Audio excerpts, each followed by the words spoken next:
Good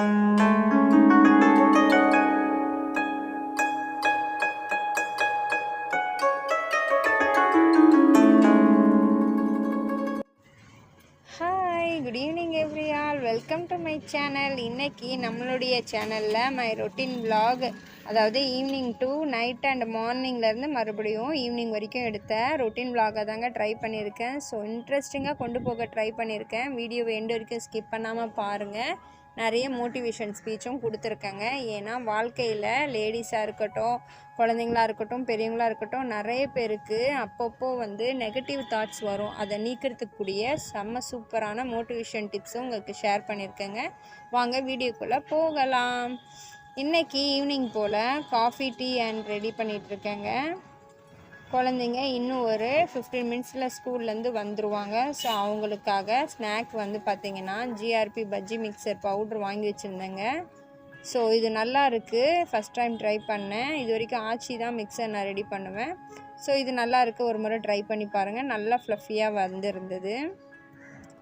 அப்புறம் அந்த பவுடரை பார்த்திங்கன்னா நல்லா மிக்ஸ் பண்ணிவிட்டு அதுக்கப்புறம் ஆயிலில் சும்மா இந்த மாதிரி இரும்பு கடாயில், சின்ன கடாய் இதுக்குன்னு வச்சுருக்கேன்.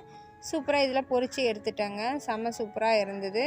அண்டு ஈவினிங் ஒரு ஃபங்க்ஷன் அட்டன் பண்ணோம். அதுக்கப்புறம் மார்னிங்லேருந்து நைட் வரைக்கும் என்னெல்லாம் நடந்தது அப்படின்றத உங்கள்கிட்ட நான் விலாகில் காமிச்சிருக்கேன். இப்போ நம்ம மோட்டிவேஷன் ஸ்பீச்சுக்குள்ளே போயிடலாங்க. எப்போவுமே நம்மளுக்குள்ளே எண்ணங்கள் பார்த்திங்கன்னா நம்ம நினைப்போம் நல்லா தான் இருக்கணும், நம்மளுக்கு மட்டும் ஏன் கஷ்டம் வருது, நம்ம நினைக்கிறது எல்லாமே பாசிட்டிவாக தானே நினைக்கிறோம், நம்ம லைஃப்பில் ஏன் இப்படி கஷ்டங்கள் வருது, சூழ்நிலைகள் நம்ம நினைக்கிற மாதிரி இல்லையே, வேறு மாதிரி வருதே, நம்மளுக்கு மட்டும்தான் இப்படியா, இல்லை நம்மளை சூழ்ந்து இருக்கிறவங்களுக்கும் இப்படி தானா ப்ராப்ளம்ஸ் எனி டைம் இருக்குமா அப்படின்ற அந்த மைண்ட் தாட் அண்ட் கன்ஃபியூஷன் எல்லாருக்குமே இருக்குங்க. ஸோ கவலைப்படாதீங்க, எல்லாருக்குமே இருக்கக்கூடியது தான் அது உண்மையிலேயே. ஏன்னா நம்ம சொல்கிறோம், இப்போ நான் சொல்லிகிட்ருக்கேன் பாசிட்டிவாக இருக்கணும்னு சொல்லிட்டு சொல்கிறது எவ்வளோ ஈஸியோ, ஆனால் அதே போல் நம்மளுடைய எண்ணங்கள் அது நினைக்குமா அப்படின்னு கேட்டிங்கன்னா 100% இல்லைங்க, 70% கண்டிப்பாக கிடையாது. 30% நம்ம மைண்ட் கண்ட்ரோலாக இருந்தாலும் நம்மளுக்கு அது நெகட்டிவ் வந்துட்டு போகும். ஆனால் நம்மளுடைய எண்ணங்களுக்கு ஏற்ப தான் வாழ்க்கையும். ஸோ எண்ணம் போல் வாழ்க்கை அப்படின்றோம்ல, அதுதாங்க. எப்போவுமே ஒரு மனுஷனுக்கு ஒரு நாளைக்கு 50,000லேருந்து 60,000 வரைக்கும் எண்ணங்கள் உருவாகுது. அந்த எண்ணங்களில் நம்மளுக்கு 40% நெகட்டிவாக மட்டும்தான் இருக்கும், 20% பாசிட்டிவாக இருக்கும். ஸோ நெகட்டிவாக இருக்கிறத நம்ம என்ன செய்கிறது, என்ன பண்ணால் சரியாகும் அப்படின்றவங்களுக்கு நான் ஒரு குட்டி ஸ்டோரி இதன் மூலயமா நான் உங்களுக்கு தெரிவிக்கிறேங்க. நம்ம நினைப்போம் நம்ம லைஃப்பில் மட்டும் ஏன் இப்படி ஒரு கஷ்டம் வருது, நம்ம லைஃப்பில் மட்டும் ஏன் இப்படி நல்லா இருக்க மாட்டோம் அப்படின்னு நிறைய பேருக்கு எண்ணங்கள் புது விதமாக யோசிக்க வைக்கோங்க. நம்ம நினைப்போம் நல்லா தான் நினைக்கணும், நல்லது தான் நடக்கும் அப்படின்னு எல்லாரும் சொல்கிறாங்க, நம்மளுக்கும் தெரியும். ஸோ நம்ம மனசில் மட்டும், நம்ம சிந்தனையில் மட்டும் ஏன் கெட்டதாக வருது அப்படின்னா அதுக்கு காரணம் இந்த ஸ்டோரி ரொம்ப யூஸ்ஃபுல்லாக இருக்குங்க. ஸோ வீடியோவை ஸ்கிப் பண்ணாமல் பாருங்கள். வாங்க அந்த ஸ்டோரிக்குள்ளே போயிடலாம். எப்போவுமே ஒரு மனிதனுக்கு 50லேருந்து 60% 60,000 வரை எண்ணங்கள் உருவாகிட்டே இருக்குங்க. அதில் 40% எண்ணங்கள் பார்த்திங்கன்னா ஒரு நெகட்டிவான எண்ணங்கள் தான் உருவாகும், 20% மட்டும் நல்ல எண்ணங்கள் உருவாகுங்க. ஸோ அதை மாற்றக்கூடிய தன்மை கண்டிப்பாக நம்ம கையில் மட்டும்தான் இருக்குது, நம்ம எண்ணம் போல் வாழ்க்கை அப்படின்றதுக்காக தான். ஸோ நம்ம நல்லது நினைப்போம், நல்லது நடக்கும் அப்படின்னு சொல்கிறாங்க. அது எப்படி நினச்சாலும் நம்மளுக்கு தீமையாக தானே வருது அப்படின்றத உங்களுடைய கொஸ்டினுக்கு இப்போ நான் ஆன்சர் கிளியர் கொடுத்துட்றேன். ஒரு ஊரில் ஒரு மனிதன் இருந்தான், அதாவது ஒரு ஆண்மகன் இருக்காங்க. அந்த ஆண்மகனுக்கு ஒரு இடத்துல நின்றுட்டே யோசிச்சுட்டே இருக்காங்க, எவ்வளோ கெட்ட சிந்தனைகள் நம்மளுக்குள்ளே வருது, என்னதான் செய்யன்னு தெரியலை அப்படின்னு சொல்லிட்டு ஒரு ஃப்ரெண்டுக்கிட்ட போய் சொல்கிறாங்க. இப்படி இருக்குது எனக்கு, என்னப்பா நான் பண்ணேன் அப்படின்னு சொன்னதுக்கு, நான் உனக்கு ஒரு ஸ்டோரி சொல்கிறேன், அந்த ஸ்டோரியை நீ நல்லா தெளிவாக கேளு அப்படின்னு சொல்கிறாங்க. ஓகே சொல்லு அப்படின்னோடனே, இப்போ நான் வந்து இந்த கிராமத்தில் இருக்கேன். இந்த கிராமத்துலேருந்து இப்போ நான் டவுனுக்கு சிட்டிக்கு போகணும். ஆனால் போகிறதுக்கு எனக்கு வழி எதுவுமே இல்லை. நான் எப்படி போவேன் நீ நினைக்கிற அப்படின்னு கேட்குறாங்க அந்த ஃப்ரெண்டு அவங்கக்கிட்ட, அந்த பையன்கிட்ட. நீயே சொல்ல அப்படின்னு சொல்கிறாங்க. நான் போகிறதுக்கு ஒரே வழி தான் இருக்குது, அது காடு மட்டும்தான். மெயினாக போக முடியாது, எந்த ஏரியாலையும் கடந்து ரோடு எதுவும் கிடையாது. காட்டுக்குள்ளே போனால் மட்டும்தான் போக முடியும். அதுவும் அது 2 நாள் ஆகும் நான் அந்த கிராமத்தை நோக்கி டவுனுக்கு போகணும்னா அப்படின்னு சொன்னதுக்கு. ஓகே எப்படி போவ அப்படின்னு கேட்டதுக்கு, அதான் அந்த காட்டு வழியாக தான் நான் போக போகிறேன், வா கதைக்குள்ளே போகலாம் அப்படின்னு சொல்கிறாங்க. சரின்னு சொல்லிவிட்டு அந்த கதைக்குள்ளே போயிட்டு நான் இப்போ காட்டு வழியாக போகிறேன். போயிட்டே இருக்கும் பொழுது அழகான மரங்கள், அழகான செடி கொடி, கனிகள், காய்கள், பழங்கள், ஆறு, தண்ணீர் அப்படின்ட்டு நிறைய இயற்கை சார்ந்த விஷயங்களை என் கண்ணுக்கு நான் தெளிவாக பார்க்குறேன். எனக்கு அளவு கடந்த மகிழ்ச்சி. இது போல் மரங்களையோ இது போல் செடிகளையோ என் பக்கத்தில் பார்த்தது இல்லாத மாதிரி எனக்கு ஒரு சொர்க்கத்தை பார்க்குற மாதிரி இருக்குது அப்படின்றாங்க. அப்படியா அப்படின்னு கேட்குறாங்க. ஆமாம், எனக்கு ஒரு சொர்க்கமே என் கண்ணுக்கிட்ட இருக்கிற மாதிரி இருக்குது, என் பக்கத்தில் இருக்கிற மாதிரி இருக்குது அப்படின்னு சொல்லிட்டு சோர்வாகிடுறாங்க நடந்து. ஈவினிங் போல், அதாவது சாயங்காலம் போல்.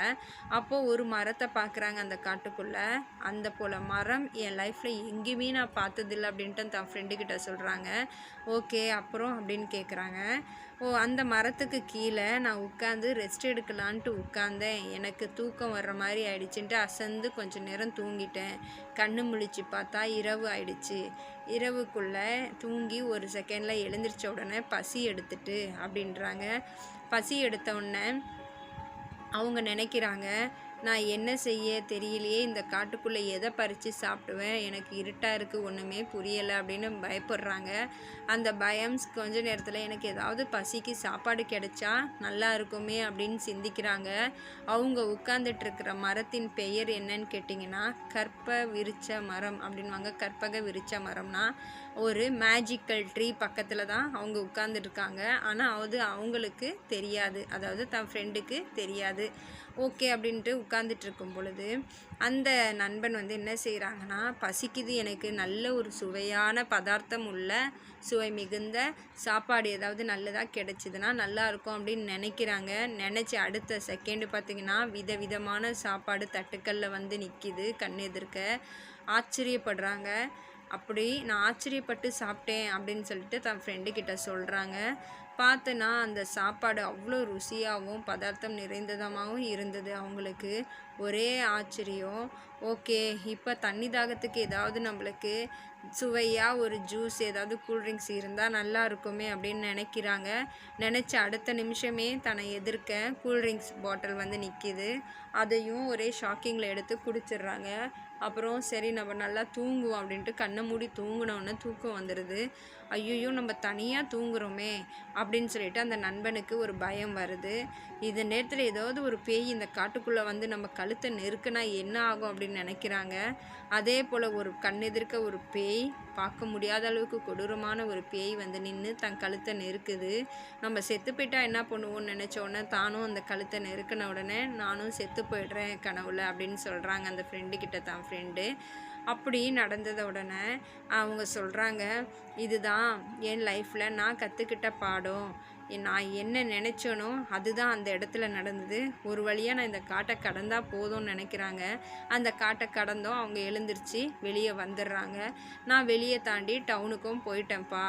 இப்படி தான் என் லைஃப்பில் நான் ஒரு பாடத்தை கற்றுக்கிட்டேன். இது நான் நினச்சது போல் நடந்தது. அதனால் நான் சொல்கிறது என்ன இந்த கதையில் புரிய வருதுன்னு உனக்கு தெரியுதான்னு கேட்டாங்க. புரியுது, பாதி புரியலைன்னாங்க. அதுக்கான விளக்கம் அந்த நண்பன் சொல்கிறாரு. நான் என்ன நினைச்சனோ அதுதான் என் கண் எதிர்க்க நடந்தது. ஸோ நம்ம நல்லது நினச்சா நல்லது நடக்கும். நீ உன் மனசில் கெட்ட எண்ணங்கள் வருதுன்னா நீ நினைக்கிற, அதனால தான் உனக்கு வருது. அந்த எண்ணம் தொடர்ந்து வந்துச்சுன்னா அது வராத அளவுக்கு அந்த எண்ணங்களை தீர்த்து கட்டுறதுக்கு நீ என்ன செஞ்சால் அந்த எண்ணங்கள் அழியுமோ அதை செய்யணும். எனக்கு ஒன்றுமே புரியலை அப்படின்னு நண்பன் சொல்கிறாங்க. இல்லை, நீ வந்து உனக்குள்ளே எண்ணங்கள் வரும், ஆனால் நீ அதை ஆள் மனசுக்குள்ளே பதிய வைக்காத, அதை தூக்கி போட்டு உன் எண்ணம் கெட்ட எண்ணமாக வரும் பொழுது இயற்கை சார்ந்த விஷயங்களை பாரு, உனக்கு பிடிச்ச பாடல்களை கேளு, உனக்கு பிடிச்ச செயல்களை செய், உனக்கு பிடிச்ச கடவுளை போய் உட்காந்து ப்ரேயர் பண்ணு அப்படின்னு சொல்கிறாங்க. அதுதாங்க உண்மை. நம்ம வாழ்க்கையில் நம்ம எண்ணங்கள் எவ்வளோ கெட்டதாக வந்தாலும் நம்ம அதை நினச்சிக்கிட்டே இருந்தால் அது அப்படியே நடக்கும். நம்ம என்ன நினைக்கிறோமோ அதுவாக தான் நம்ம செயல்படுவோம். ஸோ நல்லதை நினைப்போம், நல்லா இருப்போம். நல்ல சிந்தனைகள் நம்மளுக்குள்ளே வர வைக்கிறதுக்கு இது ஒரு இந்த கதை கண்டிப்பாக நம்ம வாழ்க்கையில் ஒரு நல்ல பாடத்தை கற்றுக் கொடுத்துருக்கோன்னு நினைக்கிறேங்க. கண்டிப்பாக நம்புகிறேன். அதனால் நம்ம வாழ்க்கையில் நல்ல செயல்களை செய்வோம், நல்ல எண்ணங்களை நினைப்போம், நல்ல எண்ணங்களை விதைப்போம். நம்ம எதை விதைக்கிறோமோ அதை தான் அறுவடை செய்வோங்க. ஸோ நம்ம லைஃப்பில் நல்ல விஷயங்களை கற்றுக்கிட்டு நல்ல லைஃப்பை நம்ம சூப்பராக ஸ்மூத்தாக கொண்டு போவோம். நம்ம வாழ்க்கையில் அடுத்தவங்க அப்படி இருக்காங்கன்றது அந்த கண்ணோட்டத்தை விட்டுட்டு நம்ம லைஃப்பை எப்படி சரி செய்வோம், நம்ம கணவனை எப்படி நல்ல கணவனாக மாற்றுவோம், நம்ம கணவன் எப்படி நம்ம பேச்சை கேட்க வைக்கணும், நம்ம அதாவது கேட்க வைக்கணுன்றதை விட கேட்பாங்க அப்படின்றத முழுமையாக நம்புங்க. நம்மளுடைய எப்படி சொல்கிறது, சொந்த பந்தங்கள், உற்றார் உறவினர்கள், நம்ம ஒரு ஃப்ரெண்டு பேசலை அப்படின்னு நினச்சா பேசாமல் இருப்பாங்க, பேசுவாங்க அப்படின்னு நினைங்க. எது நம்ம நினைக்கிறோமோ அதுவாக நம்ம செயல்படுவோம். கண்டிப்பாக அப்படி தான் நடக்கும். அதனால் நான் கற்றுக்கிட்ட இந்த குட்டி கதையிலேருந்து உங்ககிட்ட நான் ஷேர் பண்ணியிருக்கேங்க. கண்டிப்பாக நம்ம நல்லதை நினைப்போம், நல்லதை நடக்கும்.